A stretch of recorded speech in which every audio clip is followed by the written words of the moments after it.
घट में शोक सिलसिला ये सूतक बड़ा अंधेरे, ये दम गिनती के दिए भाई फेर सके तो फेर।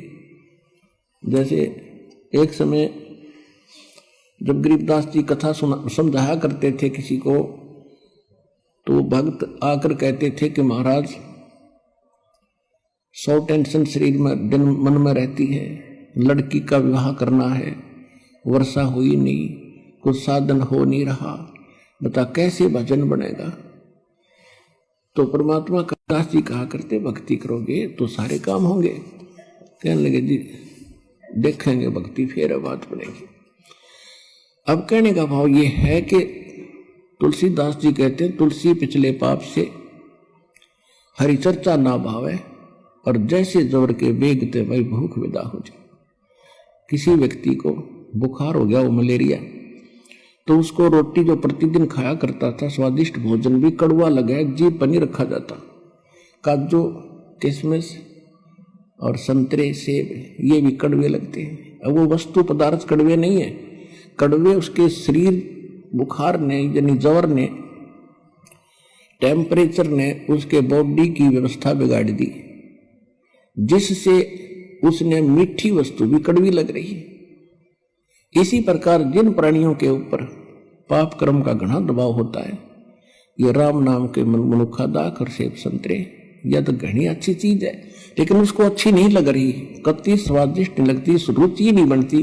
रागनी सुन लेगा, गाने सुन लेगा, कि तो नाच देख लेगा, कूदा उछल कर लेगा, राम नाम की कह देने फिर देखूंगा। तो उसका कारण यह है कि उसके पाप कर्मों ने इतना डिस्टर्ब कर रखा है उसकी आत्मा को कि उसको अच्छा ही नहीं लगता। ऐसी कड़वी लगती है परमात्मा की वाणी जैसे उस रोगी को लगती है। उसका ट्रीटमेंट क्या है? कुनीन खानी पड़ेगी, कड़वी कड़वी फांकी मारनी पड़ेगी, ना चाहते हुए खानी पड़ेगी। और जब छुटकारा न तो मौत है, तो वो रोगी फिर नाच दी खाता है कुनीन, और फिर स्वस्थ हो जाता। जब देखे उसकी दशा, ऐसी भूख लगती है उसको कि सूखी रोटी हो ना, सब्जी ना हो घर पर, घर वाले के सब्जी बन जाए 10 मिनट डट जाए ना, सूखी दे दे। अब लगी भूख के झपकी, और जब सब कुछ स्वादिष्ट बना के दे रहे थे वो भी नहीं सुहा रहा था। तो इस प्रकार कहते हैं कि जिस व्यक्ति को परमात्मा समझाने की, गरीबदास जी समझाने की चेष्टा किया करते थे, तो वो यूं कहा करता जी बहुत काम है, फलाना काम है, ये करना है, वो करना है। अब कैसे कोई टेंशन हो जाती है, मंत्र भी ले लेते थे, भजन नहीं कर पाते थे, ये बहाने बनाते थे। अब जैसे एक समय एक दरोगा जी SHO पुराने समय में घोड़ी पर बैठकर किसी दूसरे गांव में जा रहा था किसी काम बस। जून का महीना, हरियाणा क्षेत्र,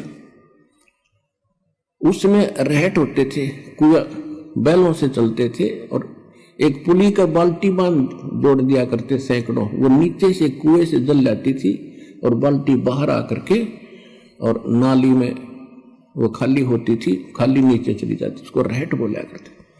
और वो बैलों से चलाया जाता था, तो जो वो कोल्लू बनाया जाता था वो भी चर चर करे, उसका लंबा एक पार्ट होया करे, लंबी लाठ सी लठ, वो भी चर चर करे। और वो जब वो रहट चालो वो पत्ती, वो बाल्टी भी चर चर खड़ खड़ करे।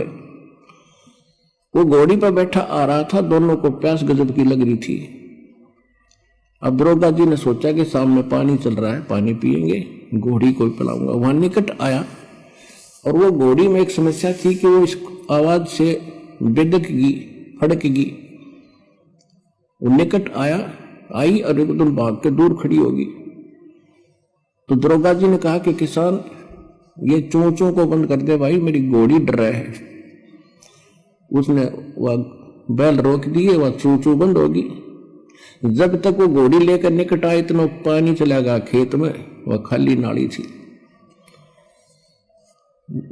रेतीला जमीन थी, और साथ पीगी। तो दरोगा ने कहा भी पानी निकाल, उसने फिर शुरू कर दिया रेट, वो सारा चुर चुर चुर चुर हुई, घोड़ी फिर भागी। उसने कहा रे इस चोंचों न बंद कर, वो फिर रोक दिया बैल। निकट आया, उसने फिर कहा पानी निकाल, वो फिर चला दिया, फिर भागी। तो किसान बोला दरोगा जी इस चू चू में पी लो ना तो दोनों मरोगे, ये चू चू बिना पानी निकले ना